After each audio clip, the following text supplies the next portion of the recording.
Welcome to the Kelowna Real Estate Podcast with your host, award-winning realtor Matt Glenn, and top-producing mortgage broker Taylor Atkinson. Professionals in the industry, enthusiastic entrepreneurs, and successful investors. When it comes to real estate, we're all in. What would you do? You have a cleaner cleaning your house, you come home, and you see a non-alcoholic beer on your table while she's vacuuming. What's the next steps there, too? Fire her. For what? For non-alcoholic beer? Yeah, if there's alcohol in it, I could understand the reason behind it. Technically, there's still alcohol in most, isn't there? There's like a 0.05%. Yeah, 0.005, I think. I mean, they're becoming much more popular. Why? Where are you going with this? This happened to my wife and I. Came over. Actually, we still just think it's funny. It's super funny. Is that acceptable? Is that okay? What happened? I don't know. I think it's acceptable. I just think it's kind of weird. Reminds me of a story back when my lineman days, my 20s, put up a bunch of poles, having lunch around the truck. One of the guys pulls out his lunch bag and opens it up and pulls out a non-alcoholic beer and cracks it at lunchtime. What are your thoughts on that? Yeah, I mean, I guess technically it's okay. Like in Europe, they drink like beer and wine with lunch all the time. Let's look at this. If someone brings out an orange juice and they add like a sliver of vodka to it, so then it's that 0.05%. It's the same thing, but you'd probably look at it being like, oh my God, you're drinking on the job. I think the vodka's more alcoholic than the non-alcoholic drink. Yeah, but I'm saying if you do the ratios right. Anyways, does your cleaner listen to this podcast? We'll see. We'll see if she shows up again. Oh, man. Just thought that was so funny. All right. Guide us through these appraisals. What's going down here, Taylor? Yeah, so I've had a couple files this month. Appraisals came in way short on a purchase. So we're actually bringing on an appraiser in a couple weeks. So it'd be good to talk to him about this as well. But essentially, when you purchase a property, let's say the contract's for $500,000, most lenders require an appraisal. Sometimes it's a full in-house appraisal. Sometimes it's like a drive-by, automatic evaluation, etc. Yeah. One of them was just a straight purchase, townhouse or a condo, I guess, in Pendozzi, and the appraisal came in way low. So I was able to appeal it and get it to where it needed to be, but I had to show the comparables to bring it back up. The other one was You as the mortgage broker, or did you get the agent? No, I did. Yeah, I know. Multi-talented, hey? You know how argumentative I can be. And then the other one was on a new construction that's completing, well, in a few days. And the appraisal came in way low, like $60,000 low. So basically 10% low. Fortunately, the client's in a good position and some capital that we can close on it. And we have an exit strategy in the future to kind of switch a few things around. So it's not a problem. But I spoke to the appraiser and he said he did 7 of them in that same complex that are closing this month. And all of them are way under appraised value for closing.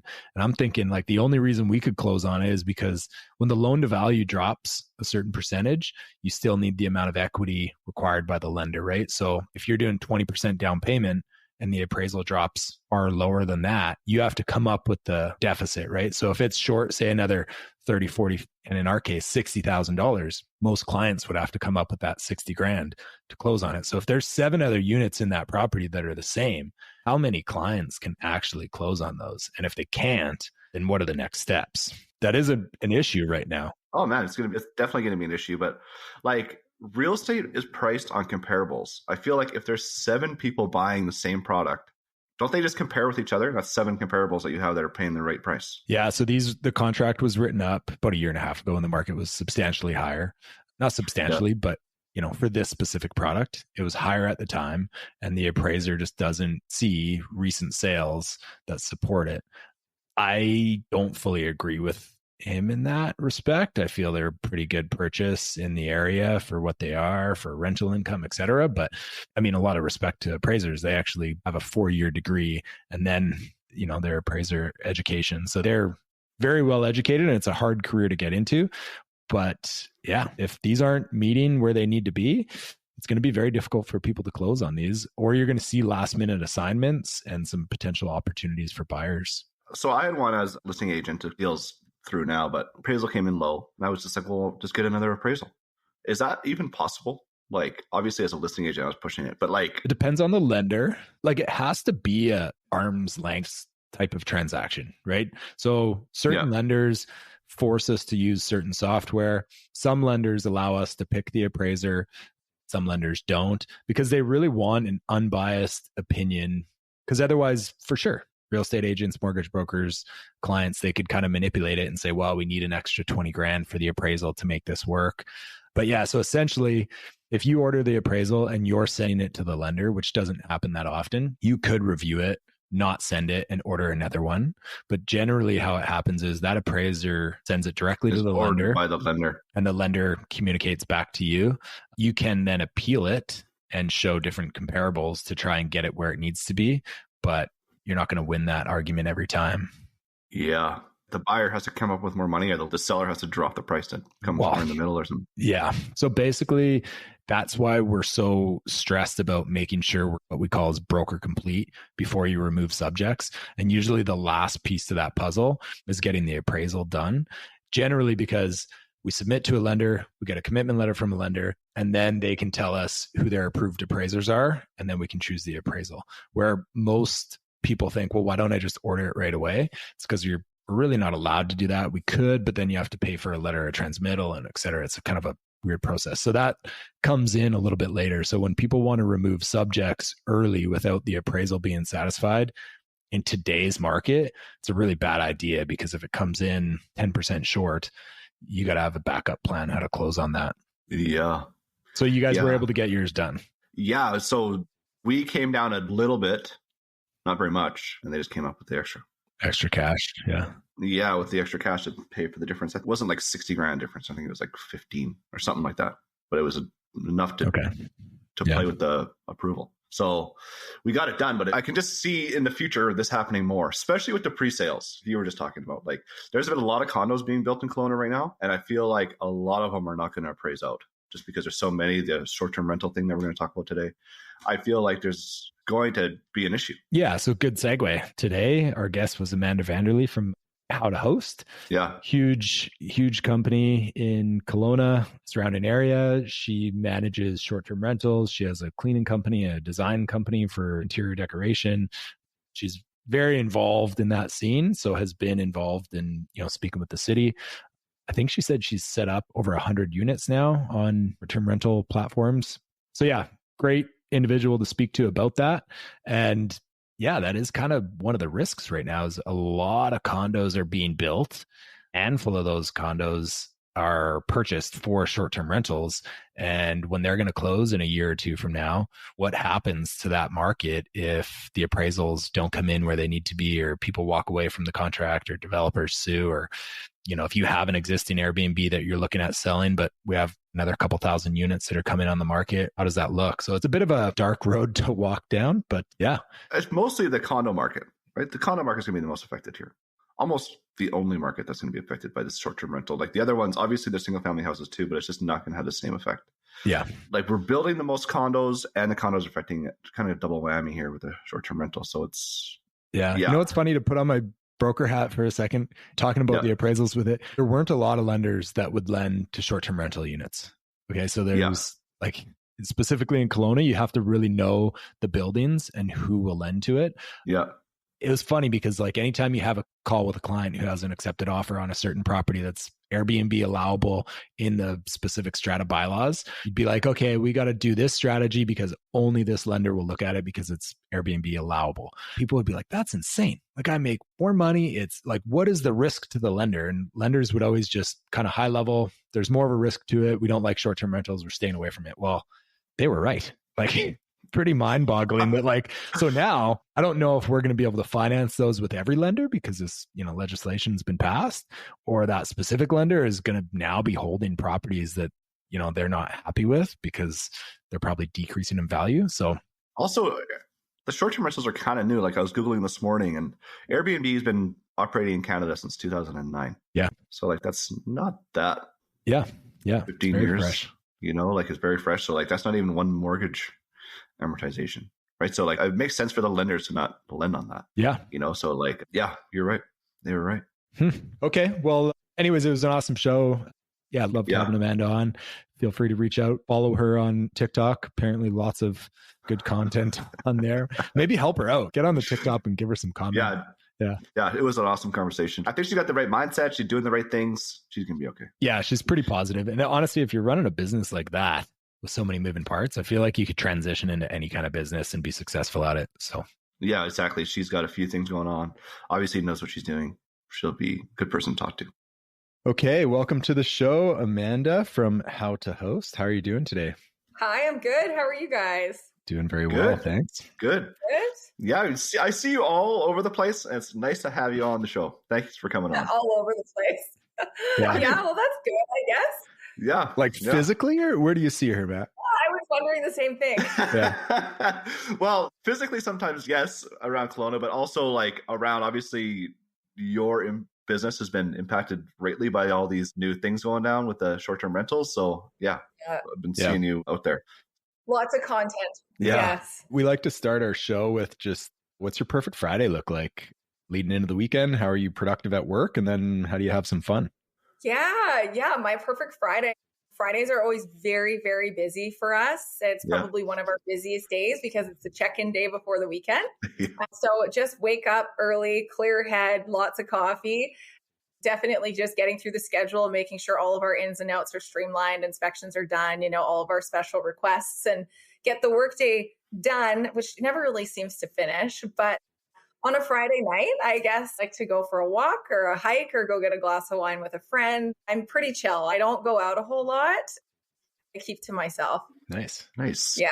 Do you take the weekends off? Because I would imagine in your business, like that's the busy time, is it? Or oh yeah, there's no time off. It's a 7-day-a-week gig, but the weekends are ruthless. Actually, Saturdays are like that's when everyone's checked in and things are more flowing. Yeah. Sundays are manic because Sunday checkout days. So no, the weekends are nuts. Yeah, I can imagine. Yeah. Tell us a little bit about your business then. I mean, I'm just assuming most people know you. Like Matt said, you're all over the place. But yeah, give us kind of the elevator pitch on what service you provide. Yeah, so we've got a few different things going on. So How to Host is the primary company that started everything, and we're full service luxury and niche vacation rental management. We look after absolutely everything on behalf of our owners. We really try and step in as if we own the property. We maintain it, manage it, deal with all the guests, the finances, check-ins, checkouts, you name it. On the outside of that, I've developed How to Style, which is our design company. So we were doing designs in-house under How to Host initially, but they're two incredibly different beasts, particularly with the accounting, obviously the work that's done as well. So we split that out. And then we've got a full service cleaning company that we have as well, Sparkling Stays. And we utilize Sparkling Stays with all of our How to Host properties. And we're actually selling that service to other property management companies at this time. Wow. So is your cleaning business just for like STRs, or is it for a regular person to hire you? Or yeah, it started geared very much towards short-term rentals. Yeah. In the slow season right now, we've been taking other more commercial work. We do a lot of after movie company cleanups, that kind of stuff. Just really, it's been all word of mouth and people that reach out to us, some residential move-ins and move-outs, which we try and stay away from, but primarily focusing, particularly in the high season, on the short-term rental turnovers. They'll keep us busy enough. Nice. Yeah. How many employees do you have, or contractors? Or like, how many people are on the brand team? Between all three companies? Yeah. I mean, because we all work together, there's probably about 15 staff, some more full-time than others. And also How to Host is slow right now because it's seasonal. So come high season, we'll have heavier operations and whatnot, but more so the cleaners, and the cleaners do a lot of work for me for How to Host as well. Yeah. So we kind of share them between, but yeah, I'd say about 15 or so. Lots of contractors, contracted designers, contracted virtual assistants, contracted maintenance. That's a whole other realm of things. So yeah. Cool. Yeah. That's a lot of personnel, your business, them, like everyone's probably pretty affected by the legislation changes that are essentially solidified for this May. Can you give us like a real brief recap? We've spoken about this a couple of times on the show, but just kind of essentially what the province and city, what direction we're going with it now. Yeah, absolutely. So Coles Notes version, I mean, primary use short-term rentals, they are going to be no longer. Yeah. And so all of our condos downtown, Brooklyn, anything on St. Paul's, Sunset, that were used primarily as a short-term rental. So something like this is where an owner might use it 2-3 weeks of the year, and then they offset the cost of the property by short-term renting it. Those are going to be non-existent anymore. So also for secondary use properties. So if you own a home and you rent it out, you live in it primarily, and then you want to rent it out and make some cash off of it when you're, say, traveling, there's going to be no new licenses for that. They will grandfather licenses that are current so long as they can get through the gates of the provincial legislation, which we don't really know what that registration looks like yet. Yeah. That's still a really gray area, unfortunately. So, I'm just wondering what they're going to put in front of us with that, what complications will come with that. Yeah, and we are still awaiting information on the actual buildings that the city will try and apply to have an exemption for if they choose to do that whatsoever. So I've been getting a lot of mixed messages that, there's a possibility that properties that are more resort style and they have pools, these properties might be safe. And then I'm also hearing that no, nothing's safe. So it's very gray still. And I was hoping to get a lot more information than I did on the last council meeting, but we're really still kind of stuck in the middle of all of this, not really knowing how to direct our clients. Yeah. So when the provincial came down, obviously that was a big hit, but were you expecting what the city did after, or did that come out of nowhere? No, I wasn't. I wasn't either. Yeah. From the conversations that I'd had, I thought the provincial implications were strong enough that, we can take that brunt first and see how that works. And then if it's not working and the city decides that they want to strengthen the legislation, sure. But right off the bat, no, I did not think that they were going to go ahead and make it an even worse situation for us. I didn't think so either. Yeah. When they had that town hall meeting that Taylor and Emily went to, you guys were talking to the city about making them push back on the province to make less rules. And then they come down and add more on top. That honestly shocked me, especially after when we talked to Ryan on our podcast. Yeah, I feel a little betrayed, honestly. He did not mention that. Ryan was fairly, I don't want to say optimistic, but he was there's some dynamic flexibility here. We're going to approach it collectively and be realistic about it. And then, Amanda, you were at the hearing as well. I saw you there, and it was a fairly positive vibe I got out of it. The majority of the population that was there were speaking pro short-term rentals. A lot of the council, they were like, let's defer this until we have a better idea. And then, I'd feel a little caught off guard from it. Yeah, it was really strange for me. I just can't imagine. I own a home. I leave for Europe for a month. I can't rent it out on Airbnb. I can't even get a license for it to try and make a little bit of extra cash on the side. It seems so limiting. I don't want to use the word unfair because I kind of think it's cliche, but it's not fair. And it seems really wrong to me. But I was honestly really shocked myself. Yeah. Also, you think about the city approving all these permits for Brooklyn and Aqua and other ones too, where it's short-term rentals allowed. And they just say, never mind, take all that back. It's just kind of a total 180 on the policy. Yeah. Yeah. With the exemptions, Amanda, we need to see 3% vacancy before they go through that exemption process? Or is it they're still applying for it and there may be something granted within certain buildings? So the vacancy rate, the 3%, that would be as far as having the city be exempt. So then the city can create its own rules within the municipality, right? They'd be exempt from the provincial legislation. And to be able to get to that, we'd have to have that 3% vacancy rate for 2 years. Then we can apply. And who knows how long that process is. The exemptions that I'm talking about, I don't even know if they'd be called an exemption per se, but it's the city coming to the province saying hey, we have Playa del Sol. It's been here for X amount of years. It's a resort style community. This is all it's ever been here for. Or Barona Beach in West Kelowna. We still need to have these because this is primary use as a hotel or resort. So that's what we're waiting to get the information on. Okay. And then places like Aqua that are sold as short-term rental, so there's going to be a lot of people without, obviously not going to be able to use it as what they bought it for. But then when you have a lot of these, it could flood the market, drop down the price of the condos. I was just talking in my office yesterday, what happens if 20% of these people, their financing doesn't get approved because their units don't appraise out? Well, exactly. The mortgage rates, they're going to lose their deposit if they walk away. What happens? More than the deposit, you could get sued for damages. Yeah. Yeah, from the disclosure for sure. I just want to say with the 3%, I don't think we've seen 3% vacancy since 2012. So we are miles and miles away from that. And even in 2012, I don't think it was for 2 years. No. So I don't think that it would even work. Yeah. So there was a really good article from the Times and it was about Victoria. So I kind of took the numbers from there, reached out to yourself and a few other people and kind of did a little bit of high level data research. So roughly we have about 4 times as many units than Victoria does within Kelowna. Wait, Kelowna does? Short-term rental units or total units? Short-term rental units. So I just took that as the multiplier. So we've got I think it's about 2,400 more or less units. And they're essentially going to bring that down say 400, and they're not going to give any new business licenses. So we're only going to really see that number decline. But by using those numbers and multiplying pretty much everything by 4, and then it's even more conservative. So I use like $80 million of revenue for Kelowna's tourism revenue.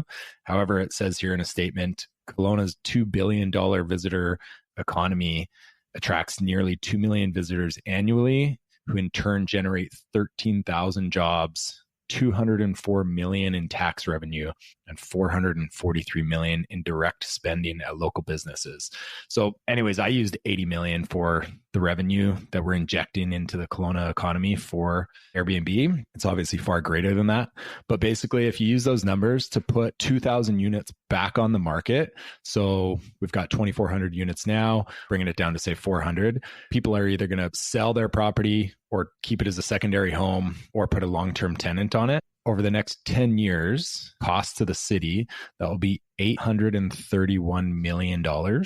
So if you divide that by the 2,000 units over the 10 years, it's $415,000 per unit. It's basically costing the city $415,000 to put either, a rental property or force somebody to sell. So in Victoria, it was actually like $770,000 a unit. It's costing the city to put them back on the market. My question is, and I guess this kind of goes to Matt more, is like, for $415,000, could the city not like take that revenue and put it to use to build units? Like they could easily build affordable housing for $415,000. To me, it doesn't seem like it's a solution. It's just moving money from one hand to the next hand. It's like, it's not providing affordable housing. Well, I think bottom line, we need to build more housing. I don't think that's even controversial at all. Like we need to build a lot more housing. But like you're saying, 415,000 cost the city, or you mean it'll cost the city's economy? Cost the city's economy. So per unit. So it's costing the city's economy $830 million over the next 10 years. Wow. Yeah. Don't you think they could build an absolute ton with that? Like obviously that gets split up between, it goes into business owners' pockets and then like local restaurants and stuff, but like the money's being injected into the economy that way. Now, that's not to say, I guess the argument would be, well, now people can start staying at hotels more or finding an alternative stay, but we just don't have the capacity for that. But yeah, it was a super interesting article. So I just kind of like, digested it a bit and threw those numbers kind of into the Kelowna market, and doesn't really achieve what they're trying to achieve for affordable housing. Have you sent that to the city? No. I was just drafting it up. He's like, I want to make sure you guys understand it first. Yeah. Yeah. And I can tell by Matt's eyes. He's like, shut up. I don't. Too many numbers. Honestly, is a bit confusing. And also, like, if I go to a coffee shop and spend $5, city doesn't get $5. What do they get on that? Totally. Whatever property taxes the coffee shop pays? I mean, looking at it from this article that was written for Victoria, yeah, obviously, I mean, there's a million different ways you could slice this. And I think McGill University came out with the first initiative to basically like provide ammunition to stop short-term rentals. Like that's where it kind of derived from. So you could come up with like any data you want. This was just me being unbiased by finding an article from the Times.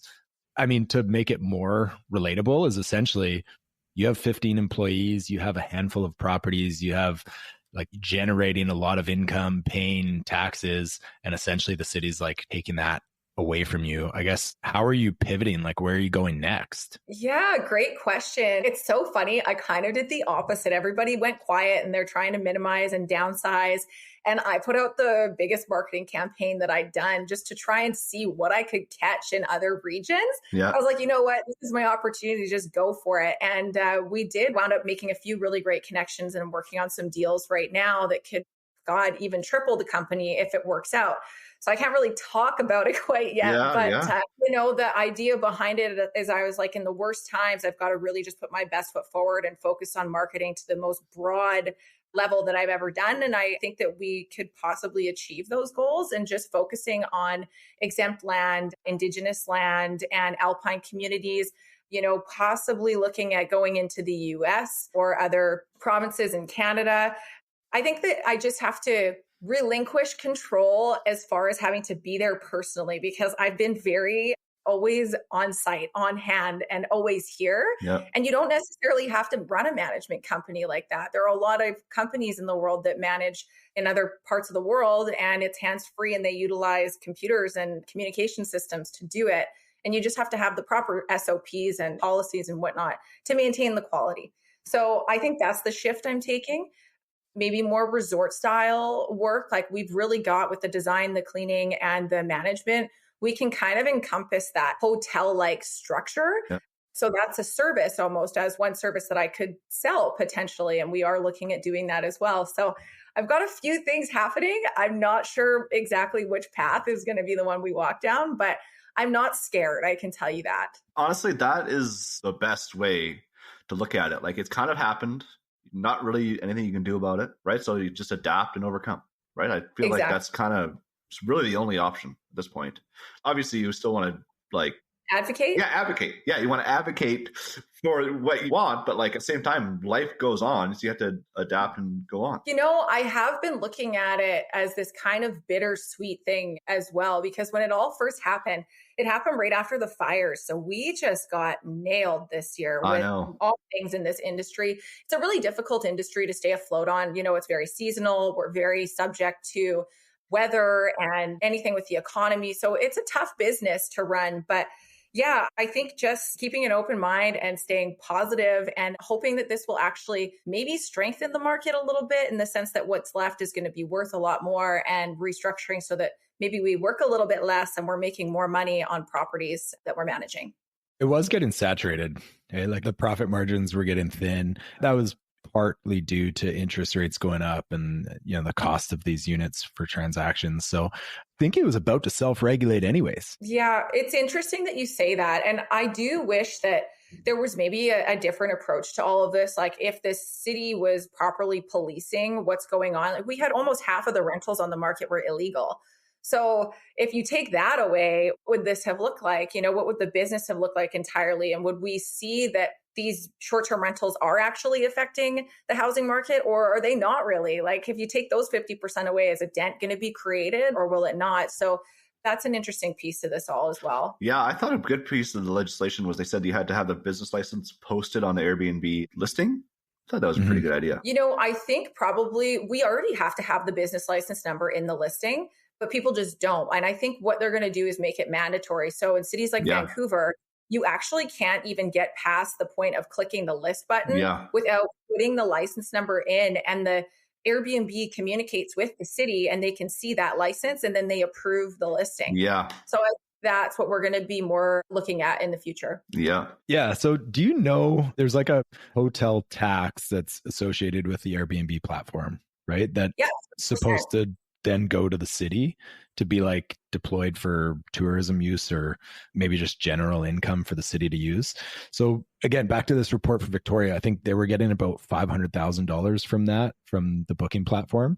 So Kelowna is going to be getting more than that. But a lot of that money is like Airbnb fees are going to go like to Airbnb. So I've said this before, like why would the city not create its own like online booking app if they're going to generate that much income from it and use the income, you know, specifically for the community then? Great idea. I mean, that would be amazing if they could figure out the technology to do it. I guess a private booking site would be simple. But again, how do you force people to do that? How do you say you can't use Airbnb or VRBO? You have to use our city's booking platform. Well, I mean, they're forcing them right now. Yeah. I guess like doing that, like, it's possible, I guess. Yeah. Leave it with Matt and I. We're pretty tech savvy. There you go. You guys should pitch the city. It's a perfect plan. Next time we have Ryan on, we won't let him leave until he agrees. So, like, what about people that have bookings this summer? Like, are they canceled? Are they not canceled? What are they up to right now? Like, what's happening? Yeah, great question. And also such a gray area. You know, I didn't know what was right, what's wrong, because still we're sitting in this space where our sunset listing is going to be okay. Is Playa del Sol going to be okay? Yeah. Taking reservations. And I did stop. I said, okay, we need to block the calendars until this is figured out. And the reason behind that is not with Airbnb, but with private booking platforms, VRBO, we do pay processing fees. And the processing fees are about 3% sometimes 4%. And whether that stay cancels or doesn't, we lose that, right? So when it comes to having 60, 70 listings and we have X amount of reservations through VRBO, it's going to be a huge loss to my company to be taking those reservations. It impacts the guests too. It's like they think they got this reservation and, then you cancel on them. So it's tough though, because I'd also love to be able to take the reservations, hoping that there will be a positive spin on all of this. But we just don't know. I don't know what's right or what's wrong in that situation. Yeah. I guess options for people that currently own an Airbnb unit, they either put it back on the long-term market or they sell it? Well, because everyone's going to be listing at the same time. Prices are going to go down as far as sales go. Variable rate mortgages are high. The rent prices are going to drop. So are people going to be able to cover their expenses? You're not going to cash flow. I can tell you that for sure. But Is it maybe holding on to the property until things level out? I'd say another option would be midterm rentals. So right now our midterm rentals are 30-day stays or more, but we also still have this gray area with the city as to whether they're going to adopt the 90-day threshold for midterm rentals or anything under 90 days being considered a short-term rental, or if they'll stay with 30. Because if it goes to 90 days, the midterm rental market is also crushed. Is there a point, like anything over 30 days, like if somebody stays 40 days, it's considered short-term? Like what are they trying to achieve by that? Because they could just sign a BC tenancy agreement and then they could leave, right? Like there's no protection to the landlord for somebody that wants to come for 40 or 50 days. No. True. Yeah, exactly. I think it's just more, they're really trying to protect the long-term rental housing market. So even the 30-day stays, they don't want, because the 3-month stays could potentially help somebody out. For me, that part of it, I don't think that there's any rhyme or reason to be making that change. I think that they need to look at corporate travelers, people staying in hospitals, like those 30-day stays are pretty popular and they're needed. So like, look at what happened with the fires. You're going to have fires. It's going to get worse and worse every single year. Where are all these people going to stay? Taylor's house. Yeah. Big house. Yeah. Well, no, it's a super valid point. I know someone that is still evacuated from her house and she's staying in an Airbnb. Yeah. And it's like, How is the remediation not complete yet? It's like, so then it goes, well, come May, she goes back to a hotel. Like that's just insane. Yeah, there's just so many things. I think they thought of really one angle of all of this and didn't consider this whole other side to it, and obviously we'll see the effects of that and just time will tell, and the city will have to, or the province and the city will have to adjust as they feel is needed, I guess. Yeah. So Amanda, has Airbnb said anything about this in BC? Do you know? Oh, yeah. Yeah, they hold meetings. So we actually have a specific rep that most hosts with companies the size of mine would have a particular rep that they deal with. And there's forums and meetings and all that sort of stuff. But I mean, we've sent so many letters and so many statements, and there's been so many meetings that it almost feels exhausted to a point where it's just nothing's really going anywhere. The decision's final. And I don't really think they're looking at much outside of the decision being final. What about, is there other jurisdictions where this has happened? Yeah, Quebec had some pretty crazy legislation issues, and a $50,000 fine, I think, was implemented if you get caught operating in a non-licensed rental. New York, I think, was the catalyst. That's where it all started. Oh, really? Yeah, New York was big. They shut them all down there. But it's almost just having this kind of effect where it's just kind of flowing through all jurisdictions right now, and cities and municipalities, because it has become a problem, I guess, to an extent that there's maybe too many of these rentals and they need to be more strict, but maybe this strict just wasn't the best thing to do. Like, I'm surprised that Airbnb as a company isn't out like doing a PR campaign, because I feel like this is a bleed that's just not going to stop. I was watching the football game on the weekend and I saw like 20 commercials for VRBO. And the commercial is, VRBO, stay here. The owners are never home. It's basically their slogan. And like, that hasn't been legal in a long time, So like, it's kind of like, get with the program, at least for here. Right. So I don't know. I just feel like we should be hearing from them more. It's their business. Yeah, I think that they do. I definitely think that they advocate. I understand what you're saying. It is a little bit quiet. I don't know what they're doing behind the scenes.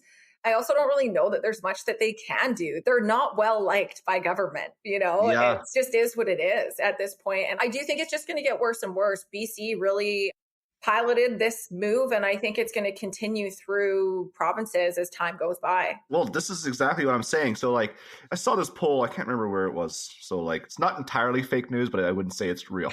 But it's like, it was something like 80% of BC people liked this legislation. Something crazy like that, over 70. And I just feel like if other governments, regardless left or right or anything, see that many people approve of it, it's just going to go BC, Alberta, Saskatchewan, just going to go to all of them. Yeah. I feel like Airbnb should be having a commercial, like PR campaign saying like, listen, these are the good things we do for our community. Where do you stay at the hospital? What do you do if you want to visit a place and you don't want to stay in a hotel? Like, like they should be out there trying to put a better face on this, because it's going to spread. Well, and how surprising was that response? I mean, I guess that in the realm of people that I communicate with and entrepreneurs and realtors and all that, we're very supportive and pro of this industry. And I didn't realize that there was such a hate on it. I think I was actually really blindsided when all of that went down. I was like, who are these people? Where did they come from? Yeah. I think you actually put a post Instagram or TikTok or something. TikTok. Yeah. Did you just not get destroyed over it? Like, I'm sorry to bring this up if it was like. No, I was going to bring it up.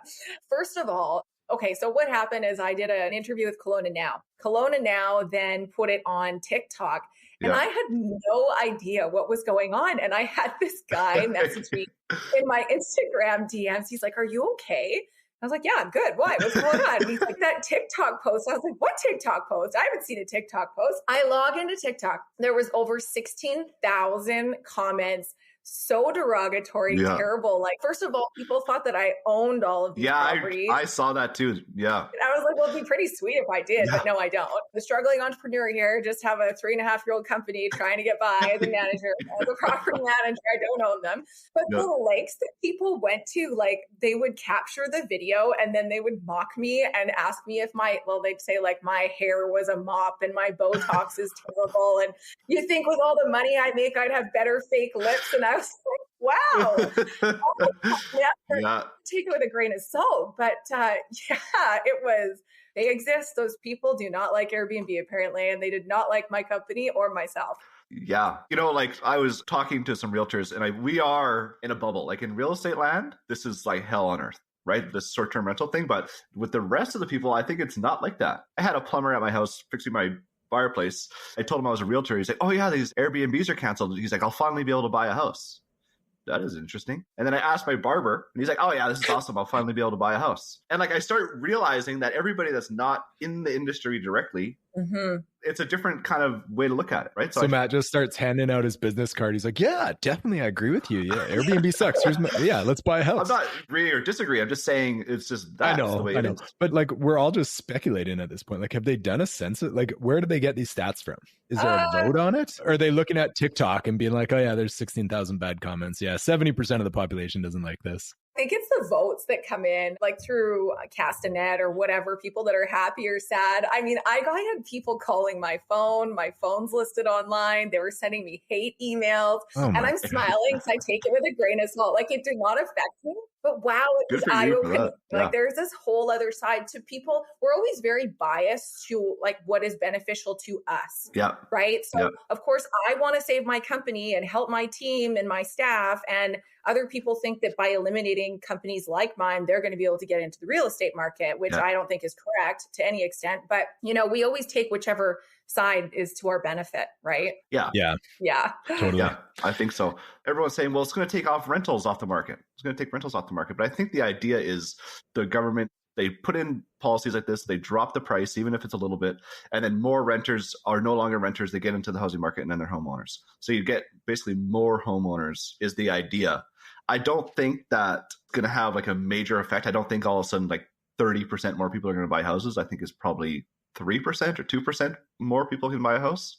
But I think that's the idea. I know, but I mean, then the values are going to go down on these properties. So people that bought high are going to lose money. So it's like you're taking from Peter to Paul or whatever that scenario is. And it's like, what I said in one of the interviews that I did is like, these are supposed to be well-balanced decisions for the communities, not how do we take from this person and give to this person, because that's not balanced. That's not helping this person here if you're helping this person here.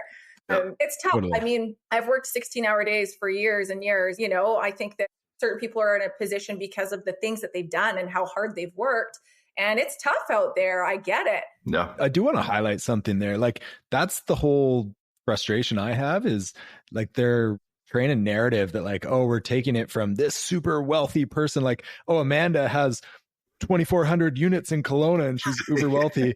And we're going to break it down and spread it out between like, people that are in more need. But it's really, most people that have an Airbnb have one unit, maybe, or it's their basement suite or something. It's not like this massive corporation, the Shell Corp owns 100 units and they're like making millions off this. So, I mean, to take it to your point, like, you're local from Kelowna, you started this company a few years ago. How did you come upon like finding this company? Like, you were a mortgage broker, right? And you had to kind of hustle a bit, and that's where it started from?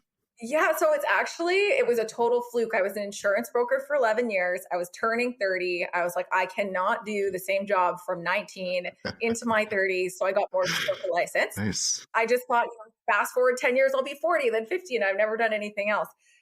Mortgage broker's license, renovated the basement suite of my house, rented out the top 2 floors on Airbnb after I redesigned it. When I was living in the basement suite there, Airbnb contacted me. They made it the first Plus listing in the area. Airbnb Plus doesn't exist anymore, but it's like the luxury. Yep. It was before luxury homes were even on the market with Airbnb. And I just started thinking, like, what if I could design properties and manage them for a living? And fast forward, I don't know how many setups. I think we've listed over 100 homes in the last 3.5 years. And it all started from my one property. That's it. And it was just a fluke. It was like, it took off and I had an idea and I put it out to the world and here we go. That's amazing. But I mean, it's not just a Good for you. fluke. Like, there's a ton of risk and energy and investment. Like, I think that's the story that needs to be highlighted, is like, people like yourself and us who are entrepreneurs and ambitious and creative, like, you're trying to do something out of the box.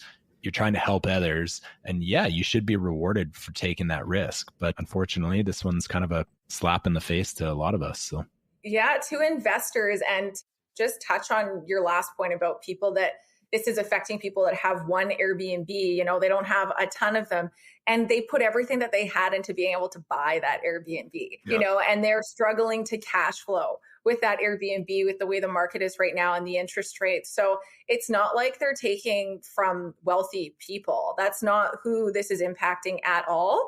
It's very interesting to me, just the perspective, I should say, on all of this. Also, now when you go to sell it, like, you're going against 2,400 other ones or 2,000, right? So exactly. Like, it's an interesting. There's an opportunity for you there, Matt. You market yourself as the discount Airbnb resale. I don't know what you're going to call yourself, but yeah. Okay, well, we know you're swamped with a bunch of different things, so we're going to jump into our kind of final questions for you. Sure. This is kind of a funny one, but if you could buy a property in the Okanagan in the next 12 months, what would it be? A discounted Airbnb. That's it. Oh my God. No, okay. I would actually buy up at an Alpine community. I'd buy up at Big White, not because I think I'm going to make a ton of money off of it, but because I want to build our business up there. And I'd like to have a place up there to utilize and for my staff to utilize while we're up there, but also be able to take the opportunity to bring some cash in, maybe 1 week a month or something to offset the costs. That is where I would invest. And I've always wanted up in the woods in the snow. So it's kind of like a work, pleasure, personal purchase is what I would be gearing towards. Yeah, awesome. I love that. Yeah. What's the best thing you've ever spent a little bit of money on, or a lot of bit of money? Real estate. Yes. Nice. Hands down, real estate. Yeah, there's not even a close second to that. I bought 2 houses by the time I was 25. Yeah. Sold them at a really great time, and it gave me the money to buy the house that I have now, which was the catalyst to my whole business. So that would have been my best purchase for sure. Yeah, that's awesome. Even now, like, I think we need to linger on this point for a minute. Even now, with like condos are for sure going to take a hit in the next 12 months, I'd say. In the long term, I think you're still good to buy them. The long term, I mean 3 to 5 years, and obviously past that, but I think you're still good in the long term for the value of those places, especially in Kelowna. We're a nice place and people want to come here. They might not have anywhere to stay when they get here. They still want to come. Yeah. Yeah. What's your favorite charity, or how do you give back? Yeah, so the Okanagan Humane Society, we actually held a comedy show at Dakota Sports Lounge for them in the fall. So that's really great charity, and I'm a total sucker for animals. And then I think, Mamas for Mamas is a big one. I love what they do. They're going national now across Canada. I think it's a really impressive organization. Obviously love supporting them at the events that they put on. So they're pretty fun too. So it's always a good time. Cool. Yeah, that's an awesome one. I didn't know they were going national. That's wicked. Yeah, they're branching out lots. So it's pretty cool. It's growing fast. Cool. That is very cool.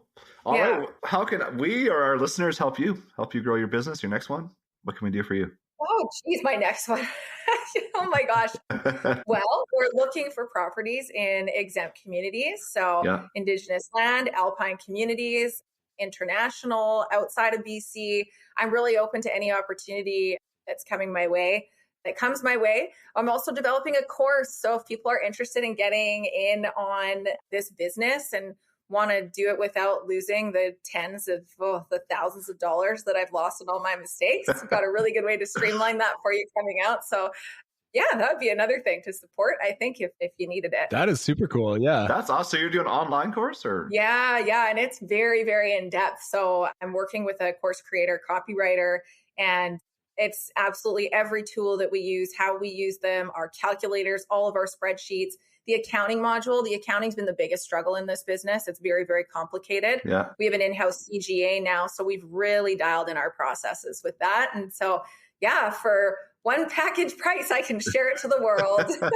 That's cool. That's kind of amazing. Yeah, that's awesome. Has anyone ever done that before? Like, are there courses out there? There's courses out there. What I have not seen yet is we've got the design. So the idea behind my course is I'm going to be showing people not only the blueprint to how to host, how it was built, how we do everything, but also how I vertically integrated it. So building the design company, building the cleaning company, which has really sustained our revenue in the off season, but it's also really helped us maintain our staff because it's really difficult to have a seasonal business. You lose your staff in the winter, retrain and find new people in the summer, but this will maintain them, right? And so we've got people that are up at the hill now and they'll come down here in the summer. So wanting to show people how we've structured that and built that and what a difference it's made on as far as profits go. I mean, we're all here to make money, right? So cool. Amen. That's awesome. Yeah. Anything else you want to touch on, Amanda? Anything that we missed? I don't think so. I think that was a great chat and we talked about a lot of it. If people want to reach out, they always can. If they have any questions, it's amanda@howtohost.ca. And I'm an open book and always happy to chat. I never really shut up. So they can reach out anytime you want. Cool. I love it. It's been awesome talking to you. Yeah. Thanks for coming on. Appreciate it. Yeah. Thank you. Thanks for having me.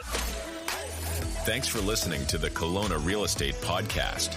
Be sure to reach out and let us know how else we can add value to your Kelowna real estate journey. Please show some support by hitting the like, share, and subscribe button.